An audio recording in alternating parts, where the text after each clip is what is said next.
keď sa prevalila kauza BMW, tá M5, No. tak čo si ty povedal vtedy?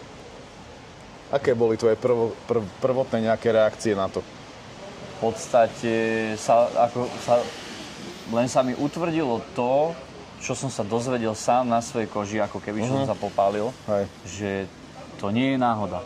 Že to reálne tak je a len som si to tak, že áno, proste predáva hnoj, dá sa povedať, tie auta. Vítajte pri pozeraní tohto nového videa. V tomto videu sa budeme venovať tomuto krásnemu autu. Subaru Impreza STI, VRX STI, White Body od tohto nášho obľúbeného tvorcu, ktorým je Koza Bobkov. A vlastne toto auto si kúpil chalanisko zo Slovenska. Kúpil si ho ako takýto projekt, že si chcel splniť nejaký sen o takomto krásnom, zaujímavom aute. Až kým vlastne si neotvoril v odzovkách oči, nastali tam nejaké komplikácie ohľadom motora, rôznych ďalších zistení a tak ďalej, hej. Takže toto video je to vlastne video, je to také zostrihané video z live streamu.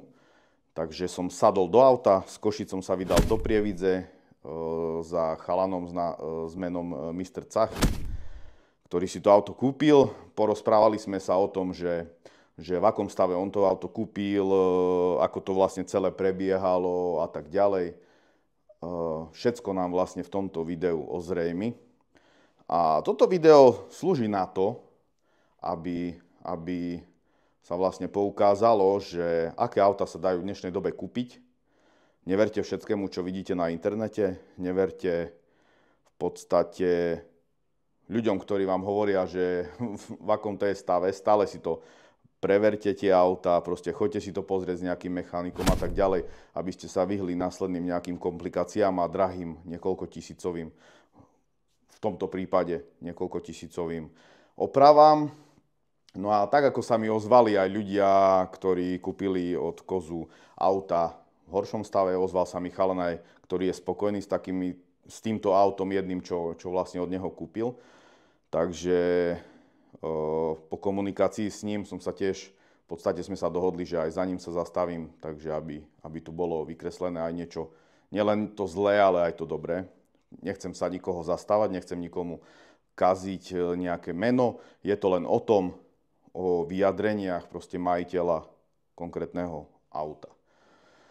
Aby som sa ešte vrátil prvotnej tej kauze ohľadom tých aut od Kozu Bobkov, tak v podstate ja som si zistil som si kontakt aj na chalana, ktorý má tú bielu M5, že v akom to je stave a tak ďalej. Veľmi nechcel tak komunikovať, potom som mu ozrejmil, že o čo sa mi jedná. A celkom je prístupný tomu, lebo on vlastne nebol nikde vypočutý. Ani v tom prvom videu od Autopoliklinika, tam bol len ten chalan z Autopoliklinika, potom v následnej nejakej odzovkách reakcií od Kozu. Ale ja by som chcel mu dať ten priestor. Ako viete, z mojich videí ja neukazujem svoju tvár, neukazujem konkrétnych ľudí, ale bavíme sa len o konkrétnych proste veciach, napríklad v tomto prípade o aute.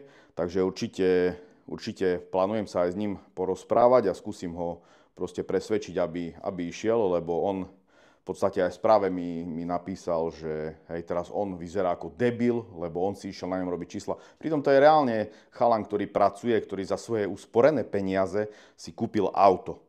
Hej, takisto Mr. Cachito Subaru za svoje ťažko usporené, vyrobené, proste zarobené peniaze si kúpia auto a ten ďalší prístup toho predajcu, v tomto prípade Kozu Bobkov, je že úplne za mňa zlý a až alarmujúci. A divím sa, že v podstate to chalani nechali v takejto rovine, že mávli proste na to rukou, lebo bavíme sa tu o niekoľko tisícoch eur, ktoré proste museli natlačiť do tých aut.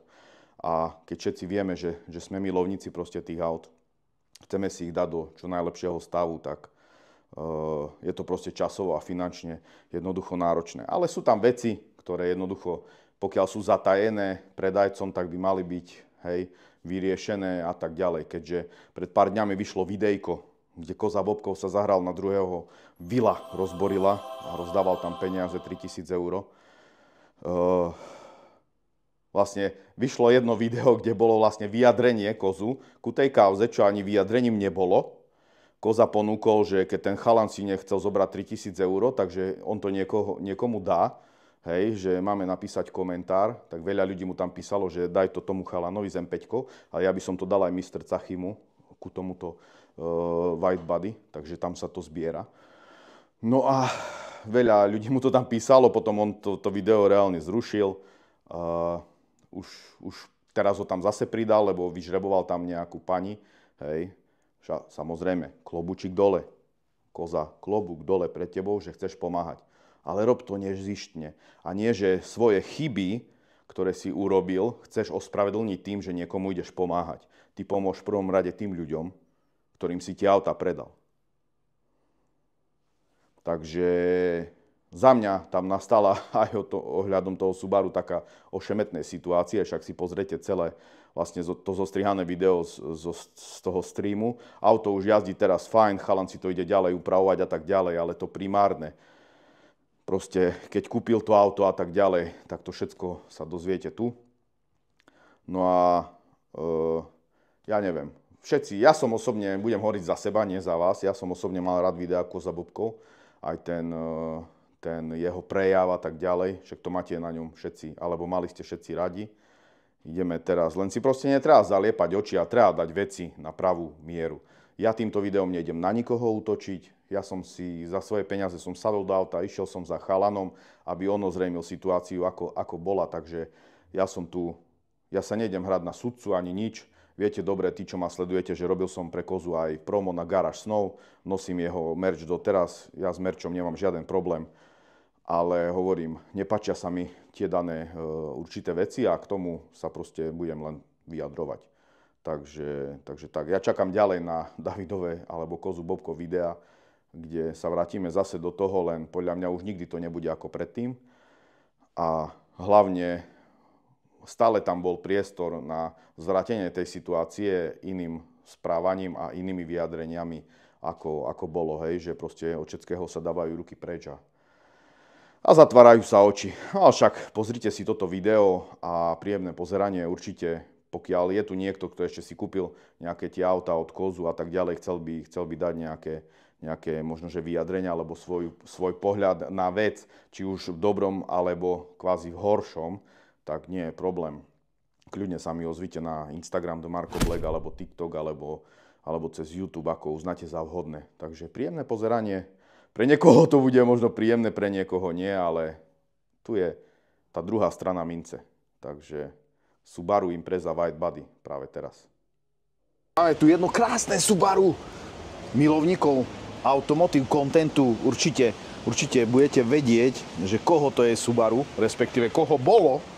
A teraz je tu na pána, ktorý stojí vedľa mňa, Mr. Cachy. Mr. Cachy, tak? Tak, vítaj na streame.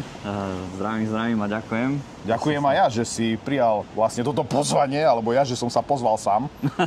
Lebo je tu taká ošemetná situácia. Troška sme si pokecali, troška sme sa aj posmiali, lebo akurát ty asi ideš to tak, že smeješ sa tak cez zuby troška.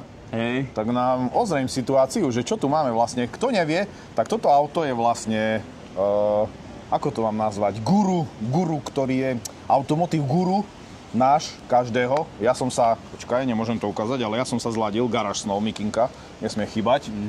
Chlapci ma nerozbili, takže... Promo musí byť. Takže nie je to také zlé. A máme tu auto od Kozu Bobkov, ktoré si kúpil Mr. Cachy. Instagram sledujte. Presne. No a čo, ako to prebiehalo? Ideš nám troška opísať takú situáciu, že ako si vlastne prišiel k tomu autu, ako si vlastne si ho kúpil, čo nasledovalo potom, aké ošemetné situácie sa udiali. Takže začneme úplne, že od začiatku. Tak, ty kokšo, no keď začneme od úplne samého začiatku, tak asi tým, že to auto bolo kedysi postnuté od Kozy Bobkov na Instagrame. Ja ešte ťa troška tak doplním, lebo hovoril si mi, že vlastne pozeral si jeho videá, lebo sa ti páčili, aj páčil sa ti jeho prejav tým, že proste, ako mám to povedať, že vynikal z davu. Doslova. Tým vynikal z davu. Si myslím... To znamená, že toto ťa tak oslovilo, hej, až kým to vlastne vypostoval. A ty si vtedy povedal, že písal si mu teda, čo si mu napísal Kozovi? Ja jenom, že ho berem. Že mám záujem, kde je auto, čo je s ním, ako to vyzerá, či je v pohode, či sa dá voziť. Potom najviac ma zaujímalo prihlásenie, keďže to je z Ameriky a legislatíva a slovenské zákony, je to také trošku ošemetné tu na také auta prihlasovať. Takže v tomto smere ma akože ubezpečil, všetko bude OK, vybavené, vyriešené, tak tam som upustil a ani som to nejako neriešil, lebo som vždycky bral takého seriózneho a solidného. Áno. V tom, že tie autá musia byť naozaj asi top-topov, ako o tom hovorí v každom jednom videu, nie? Proste top stav, ale to je proste brutalita a podobne. Tak človek má z toho taký feeling, že asi to tak bude. Že proste keď sa venuje autám, tak asi sa o nich aj stará a dáva ich do lepšieho stavu, hej? Tak, človek by povedal, že? Hej, a vlastne, čiže opísal ti to auto ako? Že auto beha, už je na Slovensku nejaký ten čas, sem len dopravilo, on na ňom moc nejazdil v LA, hovoril, že sa len povozil, nejaký content na ňom spravil, dal možno vymeniť olej alebo niečo také podobné, ale nejako, že sa do ňoho viacej nekafral a bolo na Slovensku viac menej, tu len stálo, nikto nemal o ňo záujem, bolo chvíľu aj v Partizánskom, tam bolo v showroome vystavené na predaj, ale nikto ho proste nechcel. Neviem, či keby sa vedelo, že čo s tým autom je, alebo proste nikto nemal záujem za tú cenu zrejme. Bol to teda top stav? Bolo ti to tak odprezentované, alebo nebolo ti to takto? Boli možno vypichnuté nejaké prešmičky, typu, že spojka ide ťažko, respektíve spojkový pedál, že ale to tak má byť. To je pretekárska spojka a ona sa ťažko vyšlapuje. Pritom zadrhávalo spojkový valček. Ten bol už starý proste. A keď sa to zhodilo celé a rozobralo, potom ako sa zistilo, že motor na voľnom behu klepe po zahriatí, zastudená nič nebolo počuť, ale až keď sa to zahrialo, tak vtedy sme počuli ten zvuk, ako sme si pušťali pred chvíľou. A tak tým pádom vyšlo všetko von, no nepozrime už teda aj spojku, všetky tieto srandy a čiže spojka. Vlastne ty si to auto kúpil, chceš aj povedať, že za koľko, alebo nechceš povedať, že za koľko? On vtedy hovoril, že za 30 ho chce predať, ale nakoniec sme to potom stiahol veľmi nejak rýchlo tú cenu, že na 27,5 a nakoniec sme aj pri nej zostali. S tým, že však dobre, veď keď čiže 27,5, hej, a nejaké to prihlásenie a tieto veci ťa koľko stáli? Vieš čo, už len to prihlásenie stálo okolo 2,5. Čiže okolo 30 000 aj tak či tak ťa vyšlo, v podstate teraz, ako vo finále... Už teraz nie, keď je to porobené, ale tak ako keď si to kupoval, keď si to kúpil, áno. Tak bavíme sa, že 30. Že 30, hej? Bez toho, aby som niečo vedel, že čo je s tým autom, áno. Lebo to bolo v úplne inom tom poradí, ako to nasledovalo. Prihlasovalo sa až po stavbe druhého motora.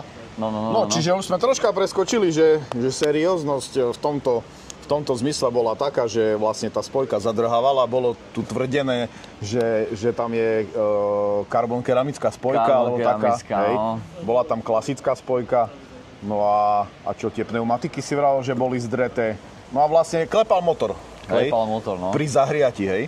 Keď sa to zohrialo, všetko sa roztiahlo, tak motor začal na voľnom behu klepať. To bolo počuť, že tam proste nejaký kov ako keby. S tým, že ako auto išlo, ale ten zvuk a to všetko okolo, však tam aj chalani sa k tomu vyjadrovali, niektorí mechanici, že to sa zadre. To s tým behať za chvíľu je po motore. Čo si? Čiže rovno tak, hej, rovno do písku, jak sa hovorí. Doslova, ti povedali, hej, že vlastne čo si vtedy myslel? Si mal takú asi hlavu smutku, lebo však to nechce nikto zažiť, že si kúpi proste auto, hej, také, ktoré sa ti páči, ktoré máš reálne vysnívané za love, ktoré reálne odreš a vlastne zistíš, že treba ti stavať motor. Tak najprv tam bola taká menšia nádej, že pošleme auto do servisu za chalanmi, vyťahli motor, všetko rozobrali, čo bolo treba v vnútornosti. Počkaj, ešte ty si mu vlastne, si ho konfrontoval s tým, že vlastne niečo je za autom, že ako máš postupovať, alebo dačo? Akože myslíš kozu? Hej. Že áno, v podstate on bol informovaný o tom, že proste auto sa klepe teraz motor, klepe jedno zdrojme, to tamto a tam v podstate to bolo od samého začiatku z jeho strany, že nie, to nie je pravda, to nemôže byť a keď áno, tak to nie je jeho zavinením, že auto bolo super, top, išlo, fungovalo ešte keď ho mal on a toto stále do koliečka. Tieto veci, čo s tým autom boli, sa nestanú za deň ani za 1000 km, ale za celú jeho životnosť. 85 000 mil je nejakých 140 000 km, nie? A za ten čas, ten motor bol už vyberaný v Amerike, sa potom zistilo, lebo hadice na vodu a všetko tam bolo tak spravené, že čistá cigančina, že to nemalo ani správne chladenie, niektoré boli polámané tie hadice a podobne. No a toto si sa pýtal, nie? Že aký bol ten feeling z toho, že keď som sa to všetko dozvedel. Ja som s takou malou dušičkou išiel do toho servisu za chalami, že možno to je len nejaká drobnosť. Hej. A oni všetko vybraté na stole a keď som zbadal kluku, tak normálne, čo sú oničné ložiská, ty kokos, tak úplne totálne zodraté. A čo sú tie šialky, že polky, horná a spodná. Tak na jednej strane jedna chýbala a nebola ani v motore. Že neboli ani žiadne úlomky, ani časti, takže ona tam ani ako keby nebola daná. A z druhej strany ale myslíš si, že už tam to bolo robené? Zapečená na kluke normálne. Ale myslíš si, že už tam to bolo robené a len tak nejak zamaskované, alebo dačo? V Amerike? Hej. Určite. To bolo také, že niekto to vybral, kto sa ako keby v tom nevyzná. Áno, a spravil to tak, že ako to chytím, ako to zašrobujem, tak to urobím. Doslova. Hej. Že veľa šroubov, hadice boli iné, veľa vecí tam chýbalo, alebo tam boli, čo tam nemali byť. No a keď sme vlastne zistili, že čo je s motorom, tak tam bola len jediná varianta, že môže byť zrejme už aj vyosený blok. Keďže tam tie teploty a jedno z druhým. A keď už je zapečené oničné ložisko na kľúke, jedna tá šialka, keď som videl tie ostatné a toto všetko, no hovorím, tak bola jediná možnosť, že nejdeme riskovať a zohnal sa motor, tiež tento. Konkrétne čisto nový. Čiže vlastne tu sa musel urobiť až swap, by som povedal. A pôvodne ostalo čo? Len hlavy, hej, valcov? Pôvodne zostali hlavy, ktoré sa dali prebrusiť, ale všetko to vnútro, čo bolo, že nový motor a teraz sú zosilnené diely, ako sú onice, nová kľúka, piesty a tieto srandy sú teraz ako kované, alebo respektíve ten nejaký, že sú zosilnené, že sú lepšie ešte ako boli. To, čo zostalo na tom motore, je tá veľká olejová vaňa, to musím pochváliť, že ESX na toto myslelo kvôli odlievaniu. Aha, chápem, hej, áno. Ten olej predsa len lieta v tom motore, tak aby nevyschol pri tých otáčkach, tak dali väčšiu váňu, viacej oleja. Ale zase opäť, keď už dám väčšiu váňu, oni tam nehali sériové olejové čerpadlo. Tak sme dali automaticky, už sme išli hore. Dali sme väčšie olejové čerpadlo. Chladič tam bol sériový, čo sme sa vlastne rozprávali, nie? Veľmi podstatná vec na dochladenie takéhoto motora. Tak ten išiel celohliníkač, Mishimoto, veľmi dôležité. A v podstate, keď sa to celé poskladalo a doriešilo sa ešte ako takto chladenie, nech sa to neprehrieva, predsa len človek sa chce aj v lete povoziť. Áno. Tak sa motor zabehol, krásne, všetko pijanko, presne tak, jak sa patrí k autu správať, nie? Zahreješ postupne, potom tomu začneš pridávať viacej, necháš aj dochladiť, hneď nevypínaš. A proste potom už len každých, neviem, nejakých, teraz som naposledy menil olej 2700 km, dal som druhý. Teraz už to je také auto, že si s tým spokojný, hej? Čo sa týka technického stavu, musím povedať, že pécka. Takže plus koľko peňazí?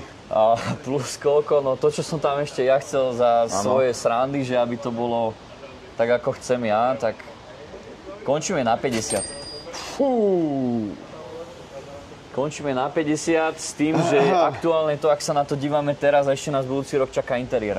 Odliepa sa stropnica skrz tepla asi na onom, tam v tých LA a podobne. A M5 vieme, aká bola stropnica. Som rád, že palubovka není až tak na tom, ale tiež je zagrcaná od kadejakého lepidla krížom krážom, takže neviem, či sa to bude dať opraviť, alebo no uvidíme. Ale stropnica, keď sa nalepí, tak bude fajn, musia sa vytepovať sedačky na šoferovej strane klasika, čo máš pri ľavom stehne, tak jak nastúpeš, vystupuješ, tam už je to potrhané trošku. Takže to sa bude musieť zašiť. Takže ešte ten interiér, ale inak zvonku už asi viac nebudem nejak riešiť. Dalo sa to preleštiť, dala sa tam keramika a už sa to len oplachuje a hovorím, no už len takto pravidelný servis s tým olejom.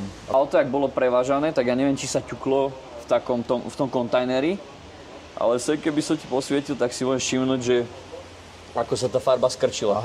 Vidíš, tu sa to takto ťuklo. Tak tá farba popraskala. Čiže ešte aj toto, no. 20 000 eur, hej, to spapalo ešte. Plus k tomu, no. Tak, ako, čo sa týka podvozku, jasné, kľudne môžeš. Čo sa týka podvozku, tak tam išli Stronflexy, odpredu dozadu. Ale to už je, a čisto len čo sa týka motorickej časti, tak tam išlo možno, že koľko, nejakých 10-12 000 eur? No, keď sa bavíme len o motore, tak tam sme dali tie úpravy za nejakých 8, aby bol pojazdný motor. Áno. a potom to okolo, čo ešte išlo, lebo sa riešili sada tesnení a takýchto srán, tak sme niekde pri 10 000 alebo tak nejako, že aby sa vlastne poskladal druhý motor. No. Vlastne pneumatiky boli také, že nie také, ako tu majú byť. Nepochopil som jednu vec, ako to mohlo byť toto obuté a bolo to tam obuté fakt, že už riadne dlho, lebo tie gumy boli na šalaty, už nemali ani DZN a boli doškriabané.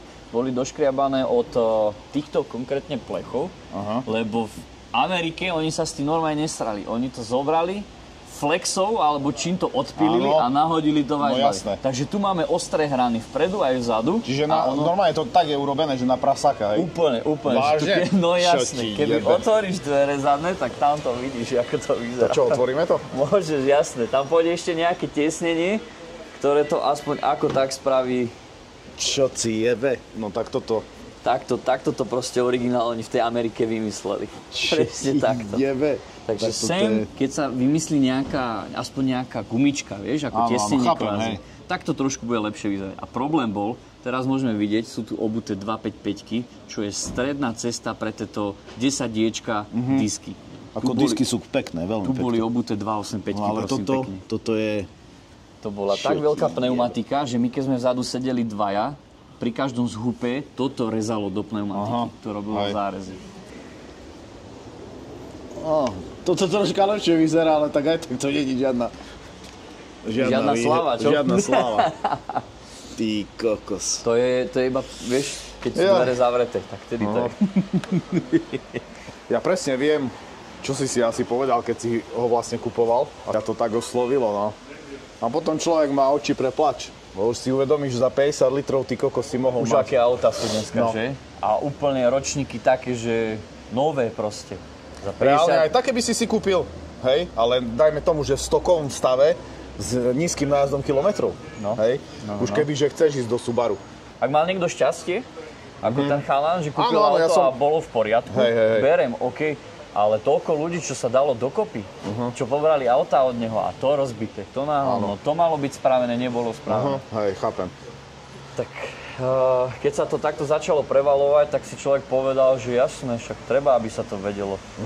Zase netreba podporovať ľudí, ktorí sú takto kvázi ako keby bez chrbtovej kosti, nie? Ja som vlastne aj preto prišiel, poviem ti to otvorene, že vypočuť si vlastne tvoju verziu, hej, lebo vlastne tam verzie boli nejaké rôzne. A ešte ma zaujíma jedna dosť zásadná vec, že ja tiež robím s autami, vieš, keď je nejaký problém, tak je dosť podstatné, ako k tomu pristupuje ten predávajúci. Ano. Takže keď si ho konfrontoval s tým, že keď si konfrontoval s tým, že sú tu proste tie veci, ktoré si dal robiť, že nejaká náhrada alebo niečo, tak vlastne odpoveď bola aká?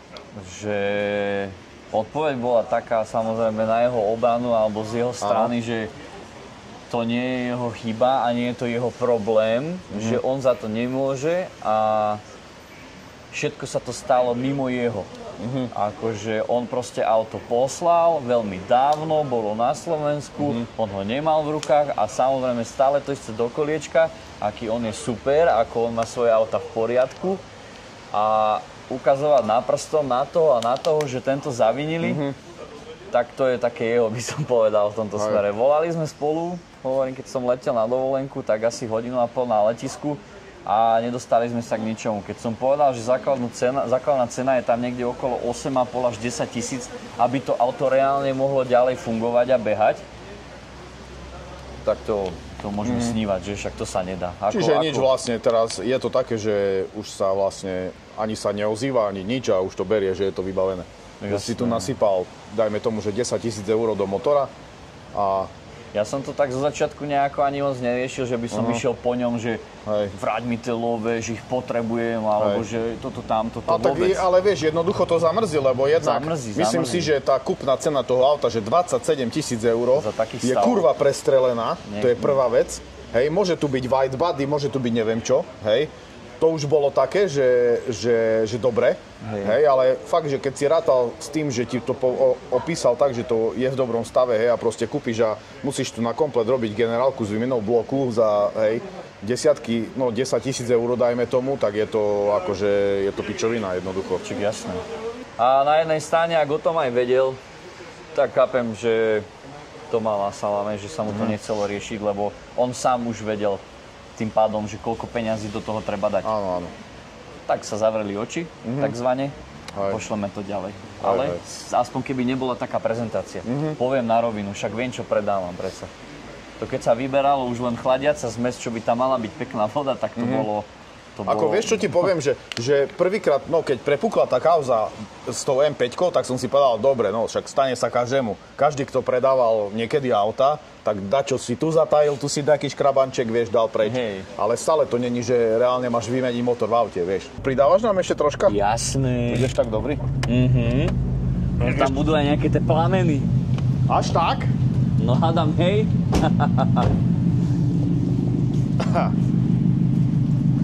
Môžeme.